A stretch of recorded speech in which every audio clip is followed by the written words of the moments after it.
जे नदीच्या दोन्ही काठांना अलीकडच्या काठाला आणि पलीकडच्या काठाला जोडण्याचं काम कोण करतं?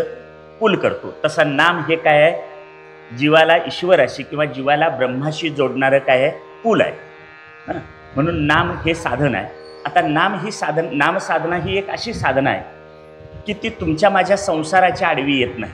संसार करणाऱ्या माणसांच्या आडवी नाम साधना येत नाही. बाकीचे योग मार्गाचे सारखे साधन केलं तर त्याच्यासाठी संसाराकडे थोडं दुर्लक्ष करायला लागतं. हे करू नका, ते करू नका, ह्याचा त्याग करा, त्याचा त्याग करा, वैराग्य पाहिजे, अशा अनेक अडचणी सांगितल्या जातात. पण अशा अडचणी या नामसाधनेमध्ये नाहीत. म्हणजे तुमच्या माझ्या संसाराच्या आडवी नामसाधना येत नाही. संसारातली जी काही 2-4 सुखं आपण भोगतो ती सुखं भोगायला नामसाधना आडवी येत नाही. नामसाधना सर्व संतांना मान्य आहे. नामसाधना सर्व शास्त्राला मान्य आहे. नामसाधनेनं प्रगती हळूहळू होते, पण हळूहळू झालेली प्रगती कायमची टिकणारी असते. नामसाधना सगळ्यात सोपी आहे, पण त्याला मिळणारं फळ मोठं आहे. नाम साधन आहे, तसंच नाम साध्य आहे. नाम सगुण आहे, तसं नाम निर्गुण आहे. मग आता ही नामसाधना कुणी करायची? तर इथं बसलेल्या सगळ्यांनी करायची असं मी म्हणत नाही. संतच म्हणतात, सकळासी येते आहे अधिकार, कलियुगी उद्धार हरीच्या नामे. आपल्याला आता कलियुग सुरू आहे आणि या कलियुगात उद्धार करू. आपल्या उद्धाराचं, आपल्या कल्याणाचं साधन कोणतं असेल तर ते हरीचं नाम आहे. त्यामुळे हरीचं नाम हे आपल्या कल्याणाचं साधन आहे. म्हणून आपण सगळेजण नाम घेण्याचे अधिकारी आहोत. पण असं असलं तरीसुद्धा आपण ते नाम घेत नाही. याचं कारण काय? नाम घेण्याचा पहिला अधिकार मला मिळालेलं माणसाचं शरीर. कारण माणसाचं शरीर सोडून दुसऱ्या कुठल्याही शरीरात रामकृष्ण हरी म्हणण्याची सोय नाही. गाई म्हशीच्या, शेळी मेंढीच्या शरीराला जर सांगितलं रामकृष्ण हरी म्हणा म्हणून, तर त्यांना ते म्हणता येत नाही. म्हणजे आपल्याला अधिकार आहे. पण आपल्याला तसा अधिकार असला तरीसुद्धा आपण तो अधिकार वापरत नाही. याचं कारण सांगतो. मी आता महाराजांच्याशी चर्चा केली. जवळजवळ तुमच्या सप्त्याला 55-60 वर्ष होत आली, बरोबर? मग आता इतक्या वर्षात तुम्ही, आणि मागच्या 4 महिन्यात कीर्तन महोत्सव केला, म्हणजे इतक्या वर्षात तुम्ही अनेकांची कीर्तन आणि प्रवचनं ऐकली, बरोबर? 40-50 वर्षात तुम्ही भरपूर ऐकलेलं आहे. पण ऐकलेलं असलं तरी आपण सगळेजण ऐकणारे आणि बोलणारे जिथं ज्या जाग्याला असतो तिथंच आहे अजून. याचं कारण काय? मी आता बोलायला लागलो. तुमच्यात असे काही श्रोते असतील की मी काय बोलायला लागलो त्याच्या पुढचं वाक्य त्यासनी माहिती असेल, बरोबर? मी बोलणारा किती पाण्यात आहे याचं मोजमाप करणारे श्रोते असतील. पण ते मोजमाप करणारा आणि बोलणारा सगळे एका जागेवर आहे. याचं कारण काय? कीर्तनकार येतात, प्रवचनकार येतात, रस्ते सांगतात, पण त्या रस्त्यानं कोण चालत नाही. काही कळलं? कीर्तनकार प्रवचनकार येऊन काय सांगतात की बाबा भगवंताकडे जाण्याचा मार्ग कोणता, रस्ता कोणता हे सांगतात. पण एवढं सांगून सुद्धा आपण त्या रस्त्यानं चालत नसल्यामुळं आपण जिथं पोचायला पाहिजे तिथं पोचत नाही. एक माझी स्वतःची फजिती सांगतो. 25-30 वर्षापूर्वी मला कौलग्याला प्रवचनाला सांगितलं होतं. कौलगी गावी हमीदवाडा साखर कारखान्याच्या पाठीमागं. त्यांनी सांगताना मला असं सांगितलं की मी विचारलं तुमच्या गावाला यायचं कसं? फोनवरनं निरोप, ते गोल फिरवायचं. त्यांनी फोनवरनं सांगितलं. मग मी त्यांना विचारलं तुमच्या गावाला यायचं कसं? मग त्यांनी मला सांगितलं गारगोटीतनं निप्पाणीला जाणारी गाडी आहे, त्या निप्पाणी गाडीत बसा, कंडक्टरला सांगून कौलगे फाट्यावर उतरा, आणि कौलगे फाट्यावर उतरलात की आमचं गाव येत नाही तोपर्यंत चालत राहा. आता त्यांच्या गावाला जायचं आहे, मग कसं जायचं? त्यांनी सांगितले तसं जायला पाहिजे. गारगोटीतून जायला निप्पाणी गाडीत बसलो, कौलगे फाट्यावर उतरलो आणि चालायला सुरुवात केली. 1-1.5 किलोमीटर चाललो असेल. जरासं तिरकं ऊन लागत, घामाघूम झालो. चालत जायचं दमल्यामुळे मी जरा एका झाडाखाली रस्त्याच्या कडेला थांबलो.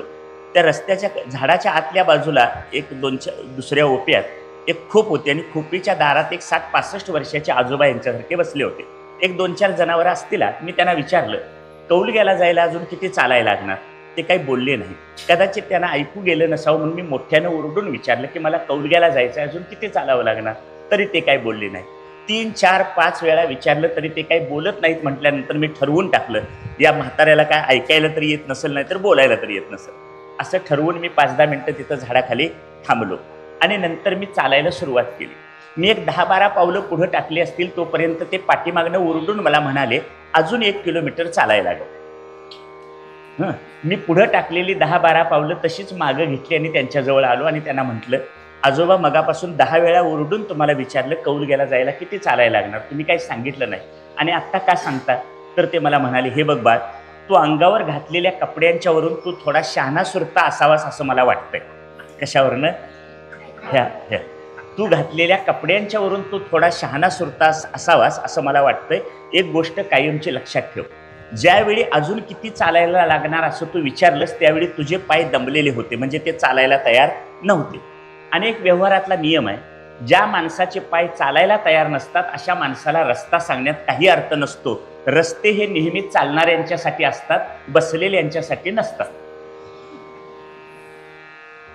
काही कळलं तुम्हाला? मग रस्ता कुणाला सांगावा? चालणाऱ्याला सांगावा. बसलेल्याला सांगू? तुम्ही बसलाय सांगू का नको? मला महिन्याभरापूर्वी सांगितले रस्ता सांगायला या म्हणून सांगतो. जर बसलेले असाल तर चालायला सुरुवात करा. चालणारे पळायला सुरुवात करतील आणि पळणारे पोहोचतील. कुठं पोहोचायचं? आनंदाचे डोही आनंद तरंग, हे ध्येय आहे. आणि तिथंपर्यंत पोहोचायचं असेल, त्या आनंदालाच म्हणायचं मोक्ष. मोक्ष म्हणजे आनंद. या ध्येयापर्यंत पोहोचायचं असेल तर काय करायला पाहिजे? रस्त्यानं चालायला पाहिजे. समजा तुम्हाला मला आपल्या इथं बसलेल्या सगळ्यांना मुंबईला जायचं आहे.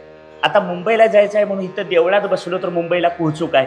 निदान स्वतःच्या 4 चाकी गाडीत बसायला पाहिजे, एसटीत बसायला पाहिजे, विमानात बसायला पाहिजे, रेल्वेत बसायला पाहिजे, कुठंतरी जाऊन बसायला पाहिजे, काहीतरी हालचाल करायला पाहिजे, त्याशिवाय पोचणार नाही.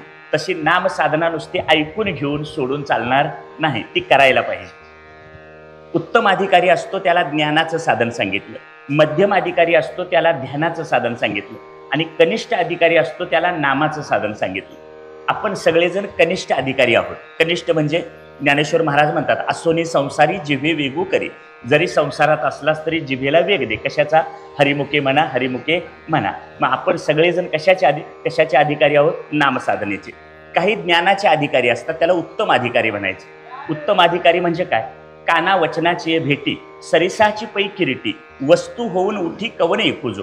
कुणीतरी एखादा उत्तम अधिकारी असतो, श्री गुरूंच्या मुखातून बाहेर पडलेलं वाक्य आणि शिष्याचा कान यांचा संबंध आल्याबरोबर तात्काळ त्याला ज्ञान होऊन जातं, त्याचं कामच पूर्ण होतं. आजपर्यंत आम्ही इतकं ऐकलं पण अजून आमचं काम झालं नाही, याचा अर्थ आम्ही उत्तम अधिकारी नाही. मग कसले अधिकारी आहे? कनिष्ठ अधिकारी. आपण सगळेजण नामसाधनेचे अधिकारी आहोत, बरोबर? आता तुकोबांचा एक अभंग आहे, पांगुळ झालो गा मी ना हात ना पाय.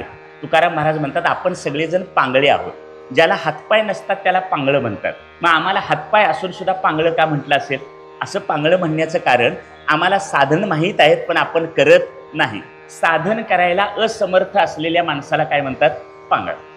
तुम्ही करत असाल तर तुम्ही पांगळे नाही, पण करत नसाल तर माझ्यासह आपण सगळेजण कसे आहोत?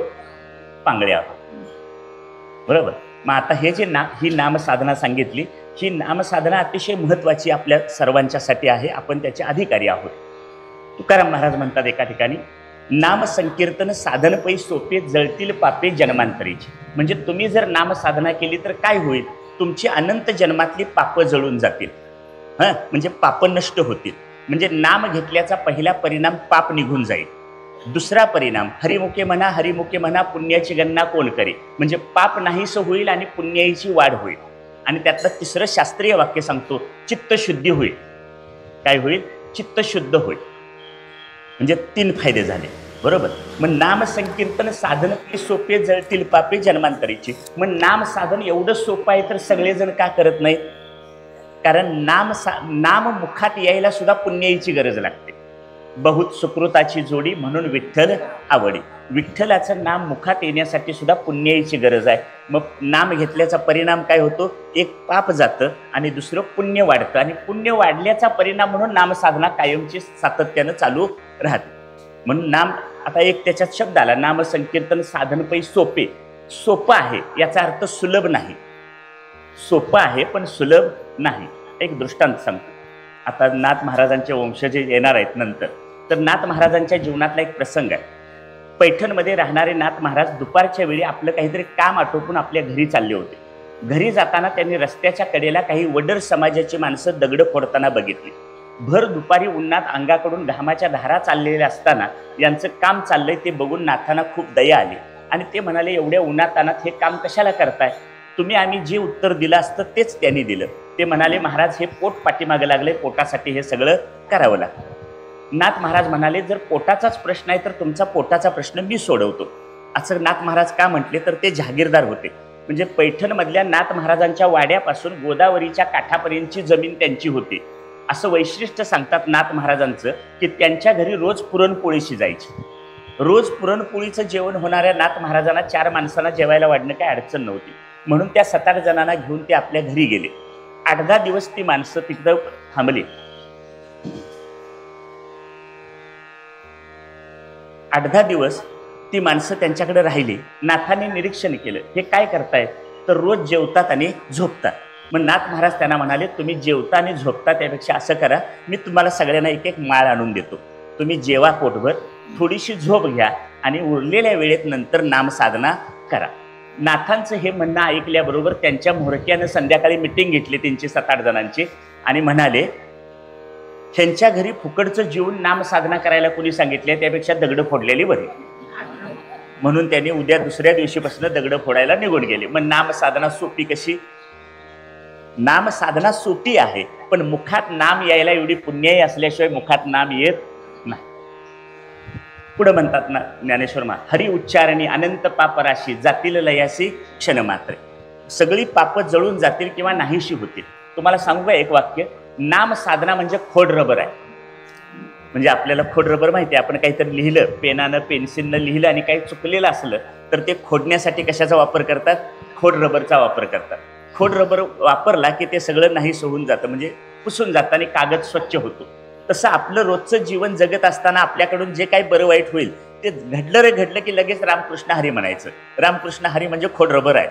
काही चुकलेलं असलं तर ते दुरुस्त करण्याचं सामर्थ्य कशात आहे? नामसाधनेत. बरोबर. आपण म्हणतो, माणसं म्हणतात माणसं सुंब जळेल पण पीळ जळत जात नाही. याचा अर्थ माणसाचा स्वभाव काय वाटेल ते केलं तरी बदलत नाही. पण मी तुम्हाला एक दृष्टांत सांगतो. वाल्याचा वाल्मिकी कसा झाला? वाल्याचे 7 रांजण भरले होते दगड टाकून. कशाची दगड होती ती? जेवढ्या माणसांना मारलं तेवढी दगड टाकली होती. मग एवढा हिंसक माणूस वाल्याचा वाल्मिकी ऋषीपदापर्यंत कसा पोहोचला? नाम. याचा अर्थ स्वभाव बदलण्याचं सामर्थ्य कशात आहे? नामात आहे. पुढं नाम घेतल्याचा परिणाम म्हणून अंतःकरणातले काम क्रोध हे विकार कमी होतात असं मी म्हणत नाही. तुकोबा म्हणतात, काम क्रोध लोभ नासे तृष्णा माया गाता गुणतया विठोबाची. त्यांचा आवडलेला मला एक अभंग आहे. ते असं म्हणतात, तुका म्हणे देह भरिला विठ्ठले काम क्रोधे केले घर रीते. तुकाराम महाराज म्हणतात, देह विठ्ठलाच्या नामानं भरला तर त्या देहातले काम क्रोध लोभ निघून जातात. मग मी आता तुम्हाला विचारतो, या देहात हाडं रक्त मांस भरले, आता ह्याच्यात विठ्ठल कसा भरायचा? या स्थूल देहामध्ये हाडं रक्त मांस भरलेली आहेत, पण या स्थूल देहाच्या आत एक सूक्ष्म देह आहे. त्या सूक्ष्म देहाला अंतःकरण असं म्हणतात.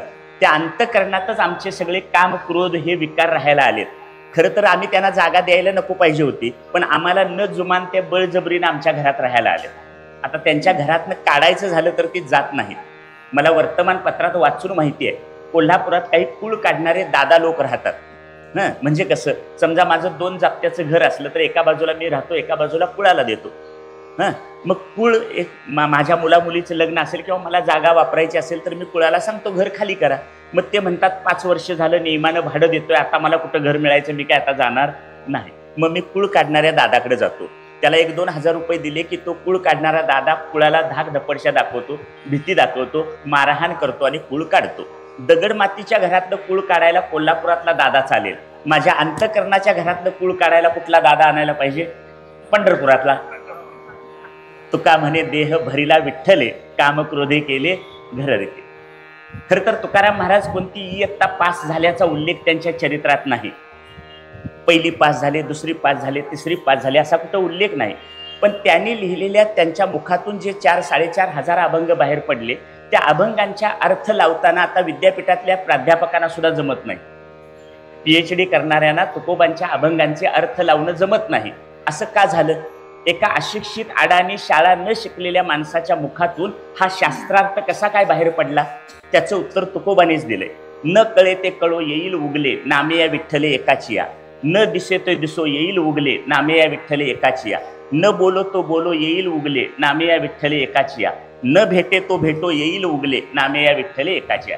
एका विठ्ठलाचं नाम घेतल्याचा परिणाम काय झाला? विठ्ठलाचं नाम घेतल्याचा परिणाम बुद्धी सूक्ष्म झाली आणि सूक्ष्म झालेल्या बुद्धीतून अभंग बाहेर पडले. बुद्धी 2 प्रकारची असते, एक ढोबळ बुद्धी असते आणि एक सूक्ष्म बुद्धी असते. ढोबळ बुद्धीला संसार कळतो आणि संसार आवडतो. सूक्ष्म बुद्धीला परमात्मा कळतो आणि परमात्मा आवडतो. मी व्याख्या सांगितल्या. तुमची बुद्धी कुठली आहे ते तुमचं तुम्ही ठरवा. तुमच्या बुद्धीला जर संसार आवडत असेल आणि संसारातलं कळत असेल तर तुमची बुद्धी ढोबळ आहे. तुमच्या बुद्धीला देव आवडत असेल आणि देवाचं कळत असेल तर तुमची बुद्धी सूक्ष्म आहे. तुकोबांची बुद्धी नामसाधना केल्याचा परिणाम म्हणून बुद्धी सूक्ष्म झाली आणि सूक्ष्म झालेल्या बुद्धीतून हे अभंग काय झाले, बाहेर पडले.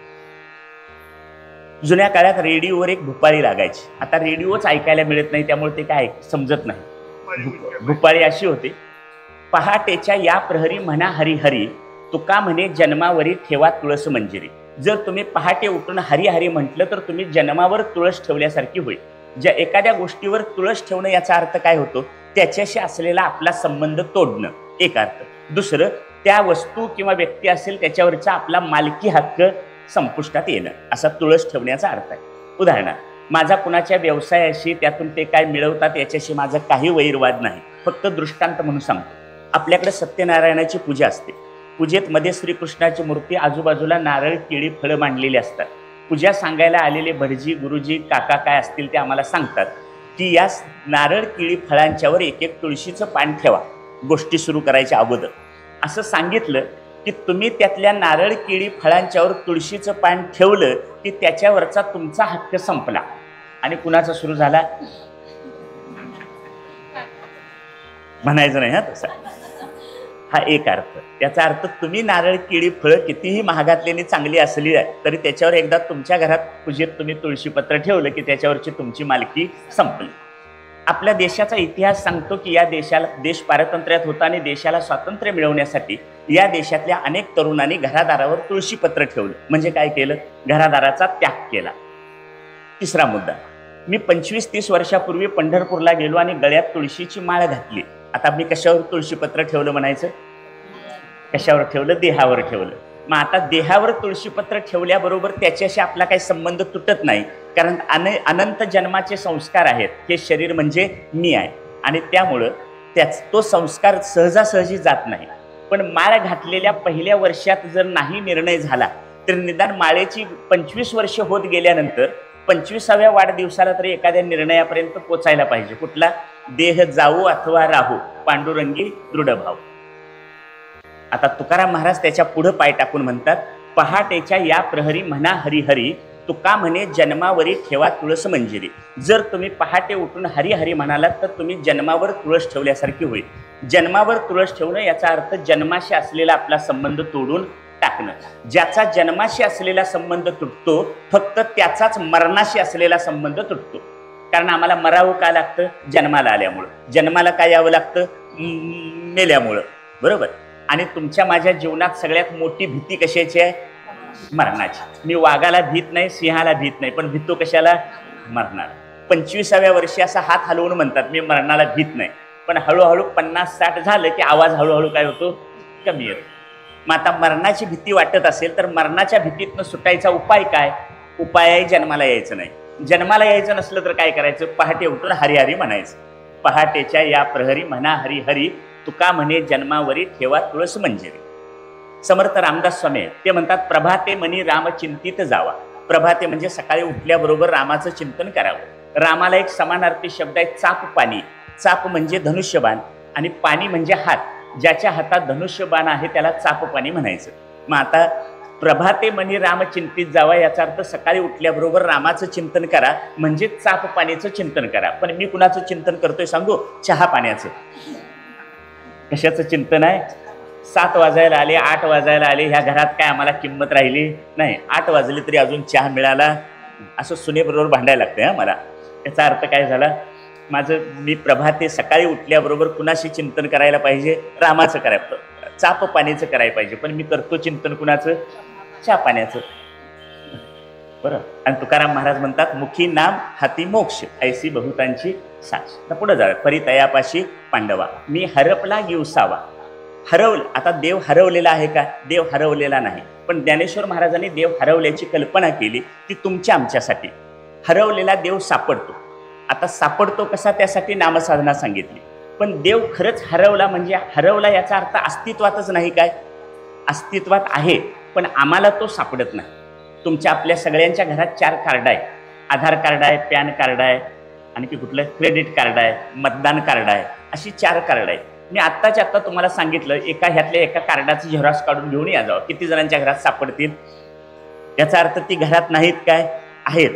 ज्यांनी व्यवस्थित जाग्यावर जिथं ठेवायला पाहिजे तिथं ठेवली असतील तर ती लगेच सापडतील, पण ज्यांनी अस्ताव्यस्त कुठंतरी टाकली असतील त्यांना ती सापडणार नाही. याचा अर्थ आमची ही सगळी कार्ड घरात आहेत, पण आम्हाला जेव्हा पाहिजे त्यावेळी वेळेला सापडत नाहीत. देव सुद्धा आमच्या आजूबाजूला सगळीकडे आहे, पण तो आम्हाला सापडत नाही. मग सापडायचा असेल तर जरा दृष्टी बदलायला पाहिजे, डोळे बदलून घ्यायला पाहिजे, म्हणजे तो हरवलेला देव काय होतो? सापडतो. ईशावास्य उपनिषद नावाचं उपनिषद आहे. हे उपनिषदातला पहिला मंत्र असा आहे, ईशावास्यम इदम सर्व. आपल्या आजूबाजूला जे सगळं दिसतं ते ईश्वराने व्यापलेलं आहे. त्यातलाच एक 5वा श्लोक आहे, तदे जती तन्नय जती तद्दूरे तद्वंतिके. याचा मराठी अर्थ असा, ते तत्व सगळ्यात जवळ आहे, ते सगळ्यात दूर आहे, ते सगळ्यांच्या आत आहे, सगळ्यांच्या बाहेर. बरोबर. मग इतक्या जवळ आहे, इतक्या आपल्या आजूबाजूला दिसतं तर आम्हाला का सापडत नाही? कारण आम्ही देव देवळात शोधायला जातो, त्यामुळे जवळ असलेला देव सापडत नाही. मग असा देवळात इकडं तिकडं कुठल्या तरी प्रदेशात देव शोधणाऱ्यांना ज्ञानेश्वर महाराजांचा एक अभंग लागू पडतो. ते असं म्हणतात, देव देव म्हणून व्यर्थ का फिरशी, निज देव नेनसी मुळी कोण. देवा नाही नाम, देवा नाही रूप, देवा नाही गाव काही कोठे. ज्ञानदेव म्हणे भजा आत्मदेवा, अखंडित सेवा करा त्याची. कोणता देव सांगितला? आत्मरूप देव सांगितला.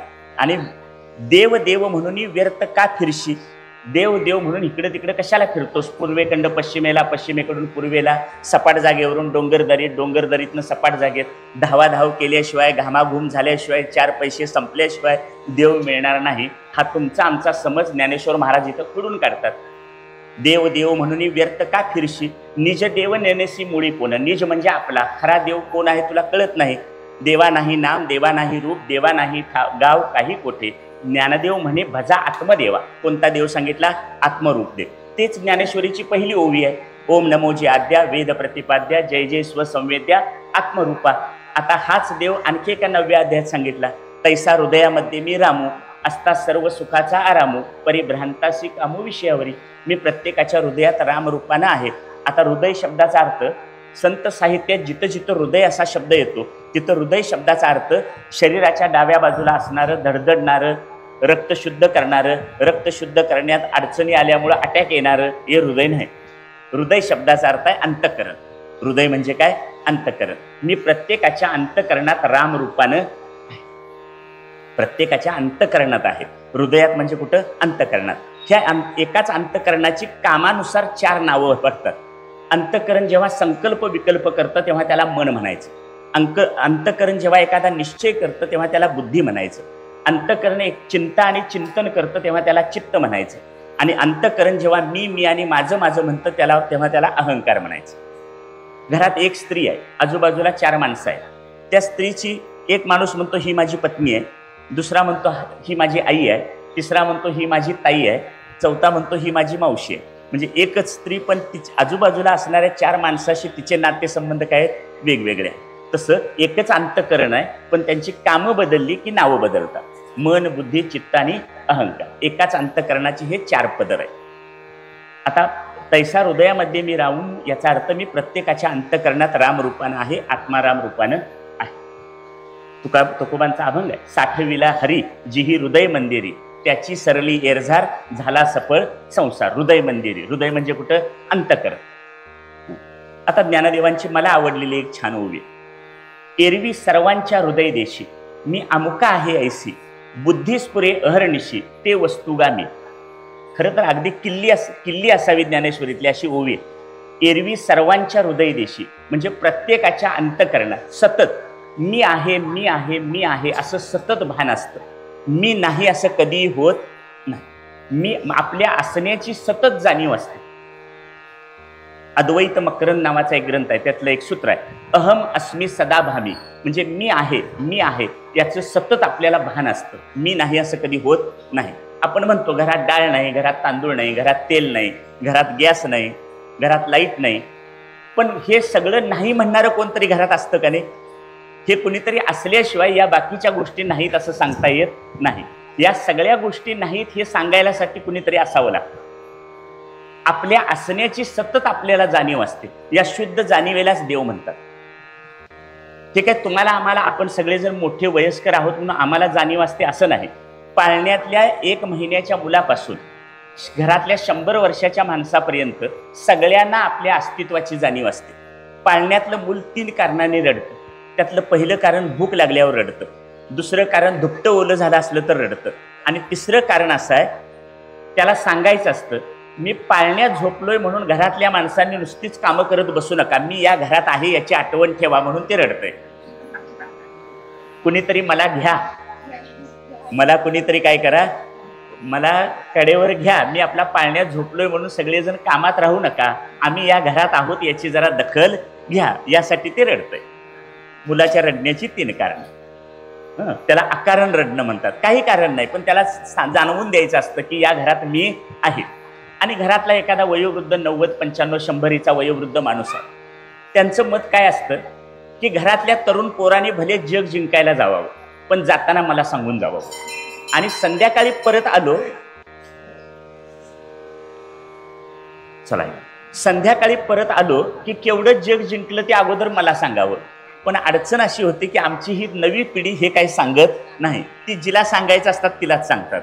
त्यामुळं घरातल्या माणसांना असं वाटतं पोरं लग्नाच्या आधी चांगली होती, आता ती सगळी बिघडली, त्यांचं काय आमच्याकडे लक्ष नाही.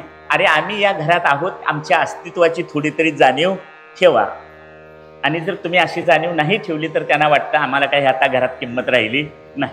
म्हणजे याचा अर्थ पाळण्यातल्या मुलापासून 100 वर्षाच्या माणसापर्यंत, वयोवृद्ध माणसापर्यंत सगळ्यांना आपल्या अस्तित्वाची काय असते, जाणीव असते. आणि मी आहेचं भान प्रत्येकाला असते. माझी एक स्वतःचीच फजिती सांगतो, मगाशी सांगितली तशी. एकदा दिवाळीच्या सुट्टीत मी घरी बसलो होतो. दारात एक 12-15 वर्षाचा मुलगा आला. नुकतीच दिवाळी होऊन 8-10 दिवस झाले होते. दारात तो मागायला आला. त्याची इच्छा होती की फराळाचं काहीतरी वाढावं. पण मी जिथं बसलो होतो वाचत, तिथनंच मी त्याला म्हटलं घरात कोण नाही, पुढं हो. आता माझ्या म्हणण्याचा अर्थ काय झाला, माझ्या घराचं दार सोडावं आणि त्यानं दुसरीकडे जावं. पण तो फार बिलंदर होता. तो काय माझ्या घराचं दार सोडून गेला नाही. मी जिथं वाचत बसलो होतो तिथं 10-12 पावलं टाकून पुढं आला आणि मला म्हणाला घरात कोण नाही म्हणणारा कोण आहे. याचा अर्थ कुणी नाही हे सांगायसाठी कुणीतरी असावं लागतं. अशी आपल्या अस्तित्वाची जाणीव, या जाणीवेलाच काय म्हणायचं, दे. आणखी एक ज्ञानदेवांची ओवी, जडाजडी अंशी रहाटे जे सरशी, ते चेतनागा तुझसी लटिके नाही. अवघड आहे थोडीशी ओवी, पण सांगतो. जड अजड, जड अजड, जडाजडी अंशी रहाटे जे सरशी, ते चेतनागा तुझसी लटिके नाही. चेतना म्हणजे आत्मा. जड आणि अजड दुसरा शब्द, जड आणि चेतन तिसरा शब्द, चर आणि अचर, हे विश्वची माझे घर, ऐसी मती जयाची स्थिर, किंबहुना चराचर आपणची झाला. पहिला शब्द जड अजड, दुसरा संत साहित्यातला शब्द जड आणि चेतन, तिसरा ज्ञानदेवांचा शब्द चर आणि अचर, आणि तुम्हाला कळणारा सगळ्यात सोपा शब्द सजीव आणि निर्जीव. आता कळलं? ज्याला आपण सजीव आणि निर्जीव म्हणतो त्याला चर अचर म्हटलंय, जड आणि चेतन म्हटलंय, जड आणि अजड म्हटलंय. मग आता जड आणि चेतन म्हणजे काय, तर सजीव आणि जड म्हणजे निर्जीव, चेतन म्हणजे सजीव. हे माझं घड्याळ आहे. आता हे घड्याळ जड आहे. घड्याळ कसं आहे, जड आहे. जड आहे याचा अर्थ हे वजनानं जड आहे असं नाही. बाजारची पिशवी जड असते, सिमेंटचं पोतं जड असतं, तसं हे वजनानं जड नाही. जड शब्दाचा अर्थ ज्याला आपलं स्वतःचं ज्ञान होत नाही आणि जे दुसऱ्याचं ज्ञान करून देत नाही त्याला जड म्हणायचं. उदाहरणार्थ, या घड्याळाला माझ्यात आता इतके वाजलेत असं सांगता येत नाही. माझी किंमत 4000 रुपये हे ह्याला माहीत नाही, बरोबर. हे घड्याळ कुठं रस्त्यावर पडलेलं असलं तर अमुक माणूस माझा मालक आहे असं सांगू शकत नाही. पण या घड्याळाच्या बाबतीतलं सगळं मला कळतं. ह्याच्यात आता किती वाजले ते कळतात. हे मी माझ्या वाढदिवसाला घेतले हे मला माहीत आहे. ह्याची किंमत 4000 रुपये आहे हे मला माहीत आहे. हे कुठं 4 घड्याळात मिसळलेलं असलं तर हेच माझं घड्याळ, म्हणून 4-5 घड्याळातनं मी माझं घड्याळ ओळखून काढू शकतो. म्हणजे या घड्याळाच्या बाबतीतलं सगळं मला कळतं, म्हणून मी चेतन आहे. आणि हे कसं आहे, जड. आता कळलं? आता शास्त्र असं सांगतं की जड आणि चेतन दोघांच्या मध्ये आत्मा आहे. मग घड्याळात पण आत्मा आहे, माझ्यात पण आत्मा आहे. मग मी सजीव आहे आणि हे निर्जीव आहे असं का, तर याच्यात अंतःकरण नाही म्हणून हे निर्जीव आहे आणि माझ्यात अंतःकरण आहे म्हणून मी सजीव आहे. आता रस्त्यावरचा एखादा दगड घ्या, हा दगड आहे. हा दगड कसा आहे, निर्जीव आहे म्हणजे जड आहे, आणि मी कसा आहे सजीव आहे म्हणजे चेतन आहे. आता शास्त्र सांगतं त्या दगडात सुद्धा आत्मा आहे आणि माझ्यात सुद्धा आत्मा आहे, पण दगडात अंतःकरण नाही म्हणून दगड निर्जीव आहे, आणि माझ्यात अंतःकरण आहे म्हणून मी सजीव. कळलं का नाही कळलं? दुसरं, तुम्हाला आणखी प्रश्न पडला असेल कधी पण तुम्ही विचारला नसेल. समजा एखाद्या माणसाचा मृत्यू झालाय, प्रेत आहे. आता प्रेत कसा आहे, सजीव आहे काय निर्जीव आहे? निर्जीव आहे. त्याच्या अंत्यसंस्काराला जमलेली 100-200 माणसं कशी आहेत? सजीव आहेत, आणि तो एकटा निर्जीव आहे. शास्त्र सांगतं की त्या प्रेतात ही आत्मा आहे आणि माझ्यात ही आत्मा आहे, फक्त त्याच्यात अंतःकरण नाही म्हणून ते निर्जीव आहे, आणि माझ्यात अंतःकरण आहे म्हणून मी सजीव आहे. मग आता हे जड आणि चेतन किंवा सजीव आणि निर्जीव कुणी केलं? ईश्वरानं नाही केलं. ईश्वरानं फक्त ज्याला त्याला त्याच्या त्याच्या कर्माची फळं मिळावी असा न्याय दिला. ईश्वरानं फक्त न्याय दिला, आणि जड आणि चेतन किंवा सजीव आणि निर्जीव हे त्यांच्या त्यांच्या कर्मानं झालं. समजा एक 10वीचा वर्ग आहे.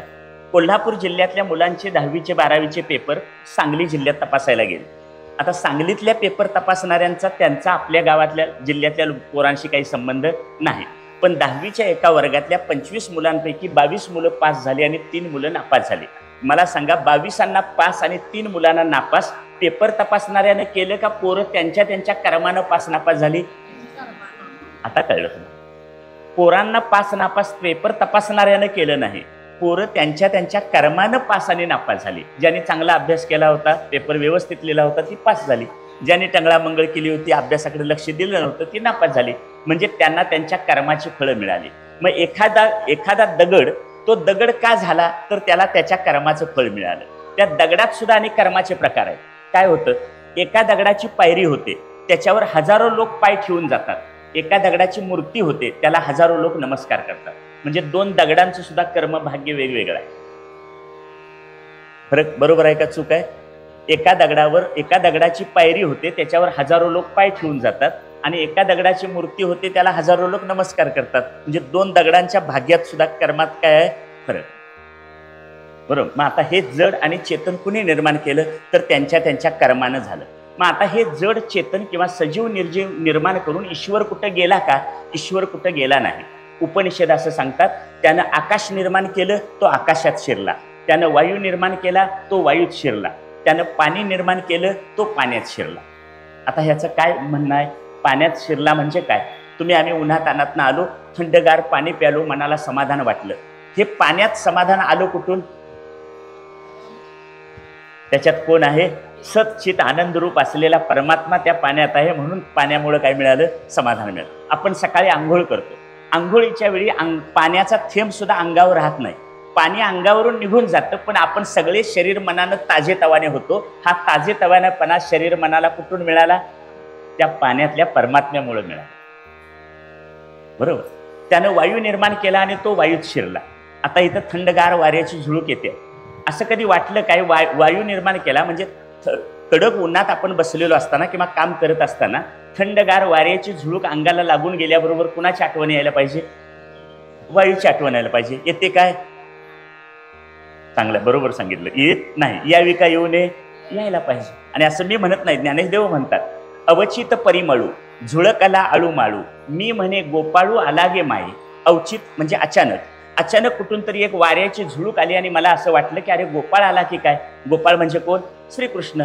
म्हणजे ज्ञानदेवांना वाऱ्याची झुळूक स्पर्श करून गेली तरी कुणाची आठवण येते? देवाची आठवण. आम्हाला यावी का येऊ नये? आपण नामस्मरण नामसाधना बघायला लागलो. नामसाधना करायची म्हणजे काय करायचं? आपण माळ घातली त्यावेळी माळ घालताना माळ घालणाऱ्यांनी सांगितलं रोज 4 तरी माळा, 2 तरी माळा, 1 तरी माळ रामकृष्ण हरी करत जावा. तेवढी केली, ठीक आहे. पण 24 तास नामसाधना करायची असेल संसार न सोडता तर कसं करायचं? आपल्या आजूबाजूला घडणाऱ्या प्रत्येक घटनेत त्याला बघायचं. आपल्या आजूबाजूला घडणाऱ्या प्रत्येक घटनेत काय करायचं? त्याला बघायचं.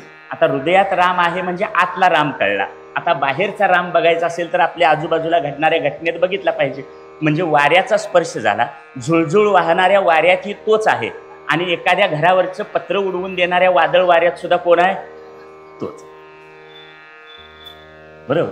मुसळधार पाऊस कोसळताना बघितला. मुसळधार पाऊस पडणं ही काय तुमची आमची निर्मिती आहे काय? पाऊस आमच्यामुळे तुमच्या माझ्यामुळे पडतो काय? नाही. आता अचानक एप्रिल मे महिन्यात पाऊस पडला, की वर्तमानपत्रात बातमी येते, बंगालच्या उपसागरात कमी दाबाचा पट्टा निर्माण झाला म्हणून पाऊस पडला. बंगालच्या उपसागरात कमी दाबाचा पट्टा कुणी निर्माण केला? का बांधग्यातल्या माणसाने केला नाही? आपण कुणी केला नाही, शास्त्रज्ञांनी केला नाही. याचा अर्थ त्याची सत्ता. वृक्षाचेही पान हाले ज्याची सत्ता, मग ती अहंता राहील कुठे? मग आता वारं आल्यानंतर, पाऊस आल्यानंतर, पावसाच्या रूपात आकाशातनं पांडुरंगच पृथ्वीवर येतोय अशी आठवण यायला काय अडचण आहे का?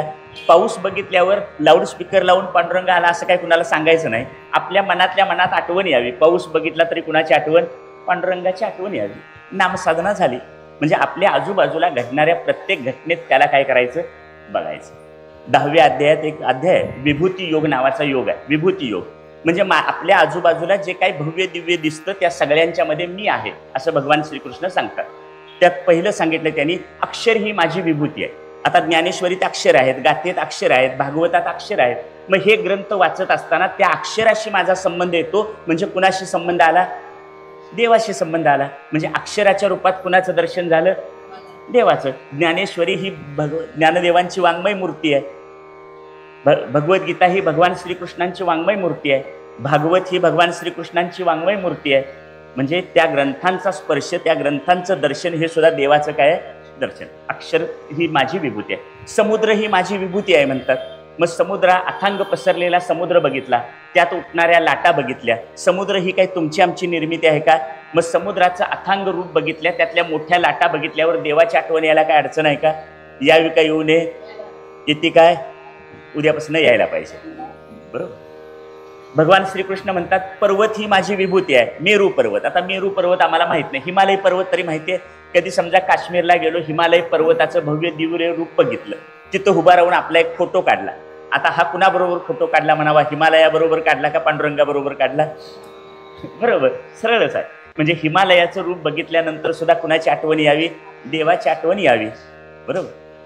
पिंपळ वृक्ष ही माझी विभूती आहे. म्हणजे झाड ही भगवंताची विभूती आहे. मग झाड तोडणं म्हणजे कुणाला तोडल्यासारखं झालं? कोणीतरी सांगितलं बाबा धाडसानं. बरोबर. मग याचा अर्थ झाड तोडणं बरोबर आहे का? ही त्याची उपासना आहे काय? झाडं तोडलीने नामसाधना केली तर त्याला फळ मिळेल काय? नाही मिळणार. मग आता यंदाच्या पावसाळ्यात एक एक झाड लावा, म्हणजे देवाची उपासना केल्यासारखी झाली आणि नामसाधना केल्यासारखी झाली. पिंपळाचं लावा, हुंबराचं लावा, वडाचं लावा, कुठलं तरी एखादं झाड लावा आणि ते जगवा. आपण नुसती फोटोपुरतं झाडं लावल्याचा परिणाम म्हणून आता हा उकाडा वाढलाय. फोटो घ्यायपुरती झाडं लावली, त्याचा हा परिणाम झाला. 2013 साली शास्त्रज्ञांनी तयार केलेली एक फिल्म मी बघितली. त्याच्यात त्यांनी असं सांगितलंय, 2013 पासून 2050 पर्यंत पृथ्वीवर जर लाखो झाडं लावली तर 2050 नंतर पृथ्वी शिल्लक राहील, अन्यथा 2050 नंतर पृथ्वी शिल्लक राहणार नाही. मग आमचं एक वय झालं म्हणून निदान आपल्या घरातली कच्ची बच्ची आहेत त्यांच्या भविष्यासाठी तरी झाडं लावूया. त्यांना पृथ्वी शिल्लक ठेवायला पाहिजे म्हणून झाड लावणं ही भगवंताची काय उपासना. बरोबर. आता इथं हरिनाम सप्ताह चालला. मग हरिनाम सप्ताह इथं चाललाय. त्या आता थोड्या वेळाने कीर्तन होणार आहे. खूप चांगले चांगले कीर्तनकार तुमच्याकडे येणार आहे. हा एखादा कीर्तनकार ज्ञानी महात्मा ही सुद्धा भगवंताची काय आहे? विभूती. कीर्तनकार, आजचे कीर्तनकार तर छानच आहेत, प्रश्न नाही. मग आता हे एखादे येणारे कीर्तनकार ही भगवंताची विभूती आहे म्हणून त्यांच्याकडे बघावं, त्यांना नमस्कार करावा. आता विठ्ठल दुसरीकडे कुठं शोधायला जायची गरज नाही. कीर्तनकार एखादा ज्ञानी महात्मा ही सुद्धा हे कुणाचं रूप आहे? भगवंताचं रूप आहे. पण आता मी कीर्तनकार प्रवचनकार आहे आणि आज येणाऱ्या कीर्तनकारांच्या बरोबर मी जर स्पर्धा करायला लागलो, माझ्याकडे एवढे सप्तेने त्यांच्याकडे एवढे सप्ते, अशी जर आमची संघर्ष सुरू झाला तर मला हरवलेला देव सापडेल काय? नाही सापडणार. बरोबर. गळ्यातली माळ विठ्ठल, हातातला टाळ विठ्ठल, विणेकऱ्याच्या गळ्यातला विणा विठ्ठल, टाळकऱ्याच्या हातातला टाळ विठ्ठल. बरोबर. उभा राहिलेले टाळकरी विठ्ठल, कीर्तनाला आलेले कीर्तनकार महाराज विठ्ठल, तुम्हाला सगळ्यांना प्रसाद करणारा आचार्य विठ्ठल, बोलावा विठ्ठल, करावा विठ्ठल, जीव. आजूबाजूला असं सगळीकडे सगळ्यांच्यात विठ्ठल बघितला तर हरवलेला देव काय होतो? सापडतो. पण तुमच्याकडे मी पहिल्यांदा आलोय. अनेक गावच्या सप्त्यात माझ्या कानावर पडलेले वाक्य सांगतो. ते असं म्हणतो, तो तिथं असला तर मी अजिबात येणार नाही, खेचणी माझं काही जमणार नाही, त्याला पुढ्यात बघितला की माझ्या तळपायाच्या मस्तकात जाते. आता आम्ही आमचे हिवे दावे काढायला इथं येतो, आमची उमनेदन या हिशोब चुकते करायला यायचं का भगवंताची उपासना करायला यायचं? पांडुरंगासाठी यायचं. समजा माझं आणि तुमचं ह्यांचं सगळ्यांचं पटत नाही, पण आमचं सगळ्यांचं देवाशी तरी पटावं का नाही? बरोबर. ज्ञानेश्वर महाराजांना रेड्यात देव गवसला, तुकाराम महाराजांना चिमणीत देव गवसला, नामदेव महाराजांना कुत्र्यात देव गवसला, नाथ महाराजांना गाढवात देव गवसला, आम्हाला निदान माणसात तरी गवसला तरी पुष्कळ झालं. आणि असा माणसातला देव आपल्याला शोधायचा असेल तर आणि ओवीतच म्हटलंय, परितयापाशी पांडवा मी हरपला गिवसावा, जेथ नामघोष बरवा करीती माझा. हा नामघोष खऱ्या अर्थानं प्रवचनात चालत नाही, पण कीर्तनात चालतो. कीर्तनात नामघोष करायचा असतो. नंतर कीर्तनाला बसल्यावर करा हा नामघोष. कीर्तनकार महाराज सांगतील त्याप्रमाणे ऐका. राजकारणाचं काय बोलायचं नाही. जरी लोकसभेच्या निवडणुका असल्या तरी सुद्धा ज्या दिवशी मतदान करायचं आहे त्या दिवशी करा, पण आज हातानं टाळी वाजवा आणि मुखानं विठ्ठल विठ्ठल म्हणा. नाहीतर फक्त टाळकरी आणि कीर्तनकार तेवढे विठ्ठल विठ्ठल म्हणतात, बाकीचे कोण म्हणत नाहीत. पण म्हणा, ही संधी आहे. असं का म्हणायचं? परितयापाशी पांडवा मी हरपला गिवसावा, जेथ नामघोष बरवा करीती माझा. जिथं माझा नामघोष चालतो तिथं मी हरवलेला असलो तरी सापडतो, म्हणून नामघोष करा. 10व्या अध्यायातलीच ओवी आहे, नाम जप यज्ञ तो परम. आता आपल्या ह्या कार्यक्रमाचं नावच आहे हरिनाम सप्ताह, म्हणजे हा नाम जप यज्ञ आहे. भगवान श्रीकृष्ण म्हणतात, नाम जप यज्ञ ही माझी विभूती आहे. नाम जप यज्ञ तो परम, बाधू न शके स्नानादी कर्म, नामे पावन धर्माधर्म, नाम परब्रह्म वेदार्थ. हा इथं चाललेला नाम जप यज्ञ हे सुद्धा भगवंताची काय आहे? विभूती आहे. म्हणून नाम घ्यावं. आता एक प्रश्न आला, नाम परितयापाशी पांडवा मी हरपला गिवसावा, जेथ नाम घोष बरवा करीती माझा. बरवा म्हणजे चांगला. बरवा शब्दाचा एक दुसरा अर्थ आहे, जसं काय घ्यायला पाहिजे तसं. आता नाम हा शब्द आहे. नाम कुणी घ्यावं? सगळ्यांनी घ्यावं. नाम कसं घ्यावं असं जर तुम्ही मला विचारलं तर मी तुम्हाला प्रश्न विचारतो, पेढा कसा खावा ते तुम्ही मला सांगा. हा काय प्रश्न आहे काय? तुम्ही म्हणाल पेढा कसा खाऊ, हा काय प्रश्न नाही. पेढा कसाही खाल्ला तरी गोड लागतो. मग आता तुम्हाला उत्तर सांगतो, नाम कसंही घ्या, आपलं काम केल्याशिवाय सोडत नाही. मग पहिल्यांदा जोपर्यंत कळत नाही तोपर्यंत कसंही घ्या, पण एकदा नामाची गोडी लागली, माझी मज झाली अनावर वाचा, छंद या नामाचा घेतला असेल, किंवा गोविंद गोविंद मना लागली या छंद, असा एकदा छंद लागला की नंतर त्या पाठीमागचं तत्वज्ञान समजून घ्यायचं. काय तत्वज्ञान आहे त्याच्या पाठीमागं नामाच्या? तर एक शास्त्रीय वाक्य असं आहे, नाम आणि नामी यांच्यात अभेद असतो. म्हणजे आता तुम्हाला मी क्षणभर म्हटलं, तुम्ही डोळे मिटा आणि विठ्ठल असं म्हणा. डोळे मिटून विठ्ठल म्हटल्याबरोबर विठ्ठलाची मूर्ती डोळ्यासमोर येते. म्हणजे विठ्ठल हे नाम आहे आणि विठ्ठलाची डोळ्यासमोर आलेली मूर्ती हा नामी आहे. तुम्ही दत्त म्हणालात तर दत्तात्रयांची मूर्ती डोळ्यासमोर आली. म्हणजे दत्त हे नाम आहे आणि त्यांची मूर्ती ह्या नामी आहे. याचा अर्थ नाम आणि नामी यांच्यात भेद नाही, म्हणजे अभेद आहे. पण आता माझंच मत मी फोडून टाकतो.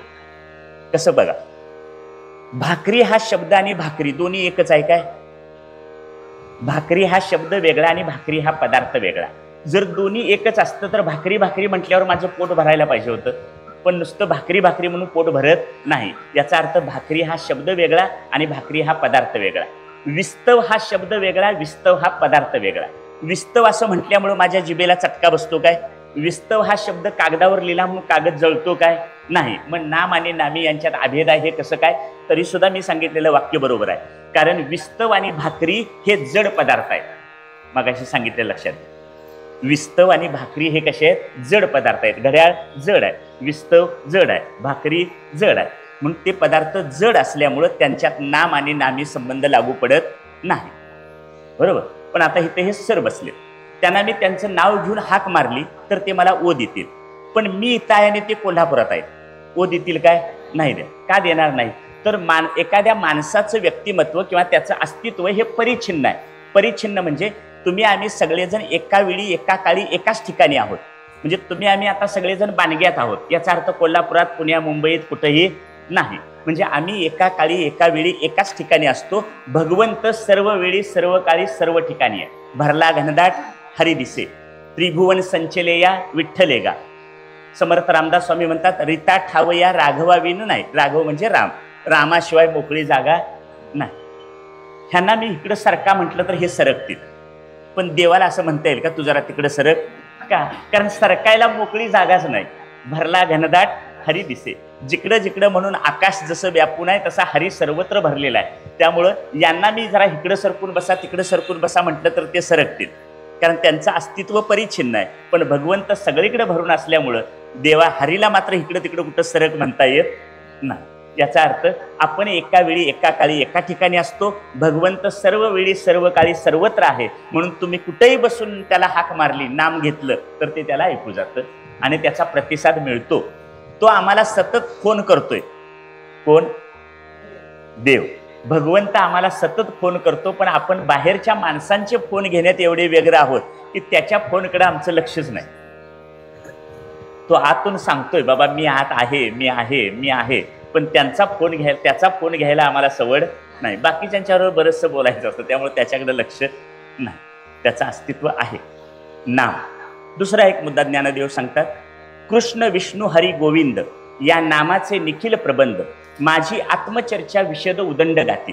कृष्ण विष्णू हरी गोविंद ही भगवंताची वेगवेगळी नावं आहेत, पण या सगळ्याचा अर्थ आहे एकच, ब्रह्म. कृष्ण म्हणजेच ब्रह्म, विष्णू म्हणजेच ब्रह्म, हरी म्हणजे ब्रह्म, दत्त म्हणजे ब्रह्म, गणेश म्हणजे ब्रह्म. नावं वेगवेगळी पण त्याचा लक्षार्थ मात्र काय आहे? एकच आहे. नावं वेगवेगळी हा वाच्यार्थ आहे, पण ब्रह्म हा लक्षार्थ एक आहे. तुकाराम महाराज म्हणतात, ते हे परब्रह्म विटेवरी. विटेवर कोण आहे? ब्रह्म आहे. आणि युगे 28 विटेवरी उभा या आरतीत म्हटलंय, पुंडलिकाच्या भेटी परब्रह्म आले गा. पुंडलिकाला भेटायला ब्रह्म आलं. आणि गोष्ट असं सांगते, पुंडलिकाला भेटायला विठ्ठल आले. मग विठ्ठल आले का ब्रह्म आलं? दोन्ही एकच. विठ्ठल म्हणजेच ब्रह्म, ब्रह्म म्हणजेच विठ्ठल. विठ्ठल हे त्याचं सगुण रूप आहे, ब्रह्म हे त्याचं निर्गुण रूप आहे. तुझं सगुण म्हणो की निर्गुण रे, सगुण निर्गुण एक गोविंदो रे.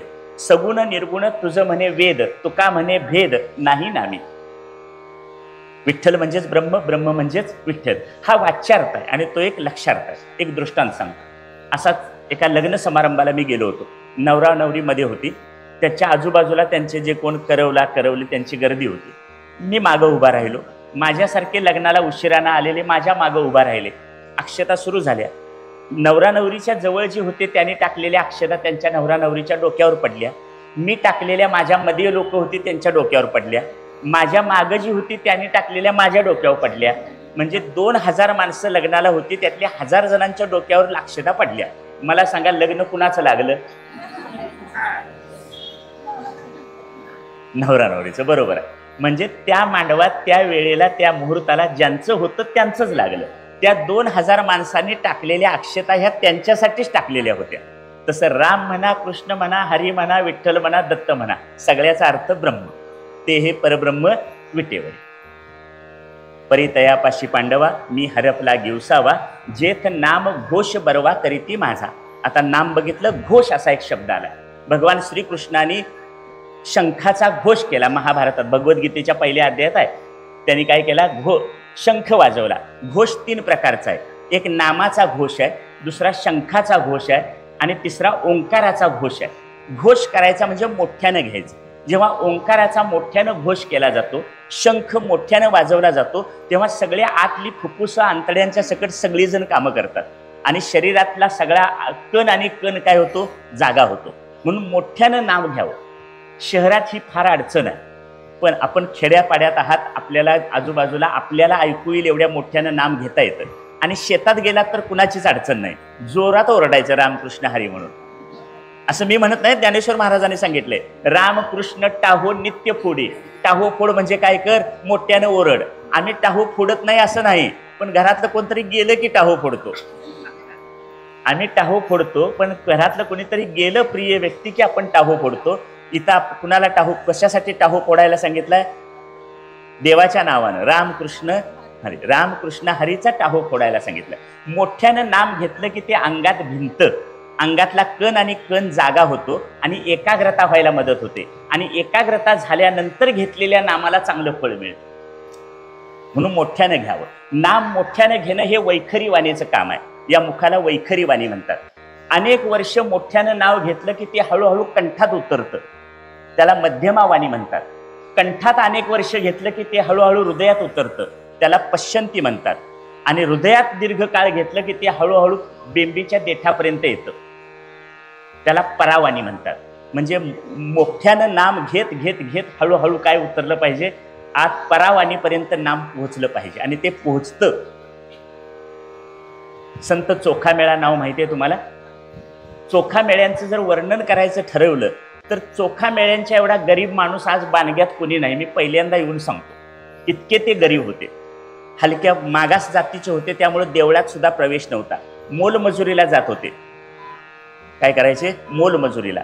म्हणजे एका ठिकाणी त्यावेळी मुसलमान सत्ता होत्या, त्यांच्या काळात ते आपल्या ह्याला जायचे, मंगळवेढ्यामध्ये काहीतरी बांधकामाचं काम चालू होतं गाव कुसाच्या बाहेर, आणि त्या गाव कुसाच्या बाहेर बांधकामाला गेले होते. आणि गेल्यानंतर ती बांधकाम वरनं कोसळलं आणि 25-30 हे कामगार तिथं गाडले गेले. साक्षात विठ्ठलांना सुद्धा दुःख झालं चोखोबांचं गेल्याचं. आणि चोखामेळ्यांची समाधी महाद्वारात आहे पंढरपूरला. महाद्वारात चोखामेळ्यांची समाधी बांधली नामदेवानी. नामदेवानी अस्थी शोधून आणल्या.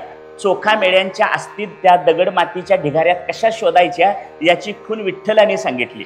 काय सांगितलं? ज्या अस्थींच्या मधून विठ्ठल विठ्ठल असं नाव ऐकू येईल त्या माझ्या चोखोबाच्या आहेत.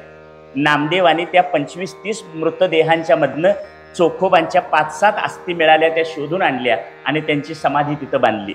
एवढं मोठं काय काम केलं? चोखोबाने मोलमजुरी करता करता विठ्ठलाची भक्ती केली. चोखा म्हणे मज बडवे मारिती. आत देवळात प्रवेश नाही म्हणून बडवे मारत होते, पण चोखोबाने देवाशी उभा दावा मांडला आणि म्हणाले, मी हलका जातीचा मागास असल्यामुळं मला आत येता येत नाही, पण तुझ्यात काय हिंमत आहे का नाही, तू माझ्यासाठी बाहेर ये. आणि असं म्हणतात की देव चोखोबांच्यासाठी बाहेर आले, ते अजून आत गाभाऱ्यात गेलेले नाहीत. चोखामेळ्यांच्या हाडापर्यंत नाम पोचलं, निदान आमच्या मनापर्यंत तरी पोचू दे.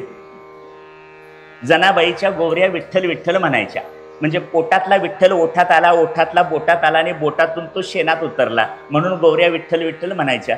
जनाबाईने काही काम सोडलं नाही, फक्त आपल्या आजूबाजूला जे चाललेलं काम आहे ते काम करत करत काय करायचं? नाम साधना करायची. सातारा जिल्ह्यात गोंदवलेकर महाराज होऊन गेले. ते गोंदवलेकर महाराजांनी एक आठवण, ते फार मोठे नाम साधक आणि त्यांनी सगळ्या महाराष्ट्राला नाम साधनेचा उपदेश केला. गोंदवलेकर महाराजांच्याकडे एक कर्नाटकातला शिष्य होता. गोंदवलेकर महाराजांनी स्वतः लिहून ठेवलेली आठवण आहे. हा कर्नाटकातला साधक इतकी नामसाधना करायचा की मृत्यू झाल्यानंतर सुद्धा काही वेळ त्याच्या हाताची बोटं आणि ओठ हलत होते. हे गोंदवलेकर महाराजांनी सांगितले स्वतः. आणि मगाशी मी एक अभंग भूपाळी सांगितली, तसं एक गाणं छान चांगलं आहे. बाई मी विकत घेतला श्याम. श्याम म्हणजे कोण? श्रीकृष्ण. मी श्रीकृष्णाला विकत घेतलं. किती पैसे दिले? पहिल्या कडव्यात. नाही खर्चली कवडी दमडी. एक कवडी सुद्धा खर्च केली नाही. मग श्याम म्हणजे श्रीकृष्णाला विकत घेण्यासाठी काय केलं? काय दिलं? जन्मभरीच्या श्वासा इतके मोजी येले हरिनाम. जन्माला आल्यापासून जेवढे श्वास घेतले तेवढं हरिनाम घेतलं आणि मी देवाला काय केलं?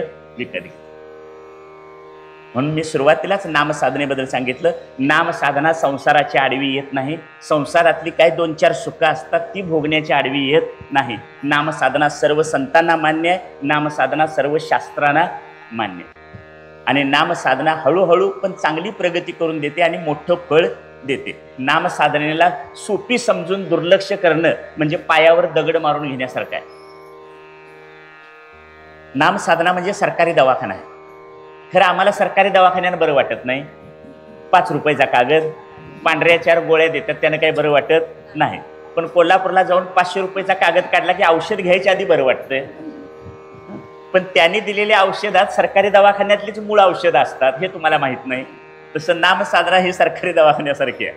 ते औषध घेतलं की बरं वाटणारच. पण आमच्या जरा डोळ्यावर झापडं आल्यात. आम्हाला वाटतं जरा मोठ्या दवाखान्यात गेल्याशिवाय काय बरं वाटणार नाही. भवरोग नाहीसा करण्याचं साधन काय आहे? नाम. तुटे भवरोग ऐसे विठोबाचे नाम. हा भवरोग तोडून टाकण्याचं सामर्थ्य विठ्ठलाच्या नामात. मग आता हे नाम कधी घ्यावं? आपल्याला कळायला लागलं की कधी घ्यावं. बरोबर. एक गोष्ट तुकोबांचा एक अभंग आहे, वासुदेव प्रकरण नावाचं एक प्रकरण. 2 मिनिटात शेवटचा मुद्दा सांगून थांबूया. त्यात तुकाराम महाराज असं म्हणतात, डोळे झाकुनी रात्र करू नका, काळ करीत बैसला लेखा. राम राम स्मरा आधी राम राम स्मरा. डोळे झाकुनी रात्र करू नका. आपले डोळे आपणच झाकून घ्यायचे आणि आता अंधार पडला म्हणून झोपून राहायचं, असं करू नका. डोळे झाकुनी रात्र करू नका, काळ करीत बैसला लेखा. लेखा म्हणजे हिशोब. त्याचा शब्द आहे लेखापरीक्षण. त्याला आता इंग्रजीत म्हणतात ऑडिट. ग्रामपंचायतीचं ऑडिट होतं, पतसंस्थेचं ऑडिट होतं, दूध संस्थेचं ऑडिट होतं. तसं काळ तुम्हाला मला जे आयुष्य दिलंय त्या आयुष्याचं ऑडिट करत बसलाय. म्हणजे काय, 100 वर्षाचं आयुष्य दिलं असेल तर ह्याची 50 वर्ष झोपण्यातच गेली. उरलेल्या 50 वर्षात ह्यानं 25 वर्ष लहानाचा मोठा होऊन शिक्षण घेण्यात गेली आणि पुढची उरलेली 25 पत्नी आणि मुलं बाळे ह्यांच्या संसारात गेली. आता 100 धरली तर 50-50चा हिशोब, 80 धरलं तर 40-40 झालं. आता काय सरासरी वय 60वर आलंय. 58 आणि 60 शास्त्रज्ञांनी सांगितलंय. सरासरी माणसाचं आयुष्यमान किती आलंय आता, 58 ते 60 आलंय. म्हणजे जे 58 आणि 60च्या पुढे आहेत त्यांना आता बोनस मिळालाय म्हणून लक्षात ठेवायचं. त्यांना काय मिळालंय, आयुष्य बोनस मिळालाय. म्हणून ते म्हणतात डोळे झाकून रात्र करू नका, काळ करीत बैसला लेखा, राम राम स्मरा आधी राम राम स्मरा. आता आधी म्हणजे कधी, मी एक वाक्य म्हणतो, तुम्ही फक्त आधी म्हणा. मी वाक्य सांगतो, तुम्ही काय करायचं म्हणणार ना. पहाटे जाग आल्याबरोबर डोळे उघडायच्या, म्हणा सगळ्यांनी मोठ्यानं. पहाटे जाग आल्याबरोबर डोळे उघडायच्या आधी. कळलं. अंथरुणावर आपला क्वाट गादी पलंग काय असेल तर त्याच्यावरून जमिनीवर पाय ठेवायच्या आधी. आंघोळीचा पहिला तांब्या अंगावर घ्यायच्या आधी. आंघोळ झाल्यावर कपडे परिधान करायच्या आधी. कपाळाला हळद कुंकू टिळा माळा गंध बुक्का लावायच्या आधी. चहाचा पहिला घोट घ्यायच्या आधी. जेवणाचा पहिला घास घ्यायच्या आधी. संध्याकाळचं जेवण घ्यायच्या आधी. संध्याकाळी अंथरुणावर सगळी कामं आटपून अंथरुणावर आडवं व्हायच्या आधी. आणि ह्यातलं काहीच नाही जमलं तर निदान मरायच्या.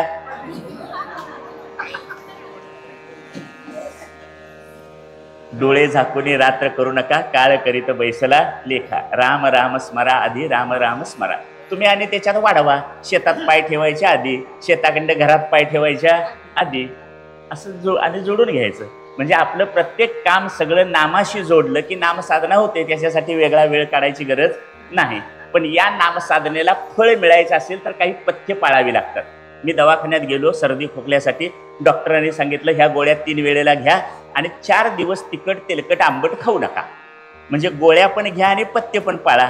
मग तुकाराम महाराज आमचे डॉक्टर आहेत. ते मला म्हणाले जेने विठ्ठल मात्रा घ्यावी त्याने पथ्य सांभाळावे. जेने विठ्ठल मात्रा घ्यावी त्याने पथ्य सांभाळावी. ज्यानं विठ्ठल विठ्ठलाचं नाम घ्यायचं आहे, रामकृष्ण हरी म्हणायचं आहे, त्यानं काही पथ्य सांभाळली पाहिजेत. पहिलं पथ्य, जोडून या धन उत्तम व्यवहारे उदास विचारे वेच करी. दुसरं पथ्य, कोणाही जीवाचा न घडो मत्सर वर्म सर्वेश्वर पूजनाचे. तिसरं पथ्य, पराविया नारी माऊली समान हे दिले नेमून ठाईचेची. चौथं पथ्य, विष्णुमय जग वैष्णवांचा धर्म भेदाभेद भ्रम अमंगल. एवढी 4 पथ्य जरी सांभाळली आणि रामकृष्ण हरी म्हटलं तर त्या नामसाधनेला खूप मोठं फळ मिळतं. आजपर्यंत घेतलं नसेल तर इथून पुढे निदान उद्यापासून नामसाधना करण्याची सद्बुद्धी भगवान पांडुरंगाने आपणा सर्वांना द्यावी आणि पुढच्या वर्षीच्या सप्त्यापर्यंत आपण नामसाधनेत प्रगती करावी अशी प्रार्थना करून थांबतो. धन्यवाद. कुंडलिक वरदा हरी विठ्ठल श्री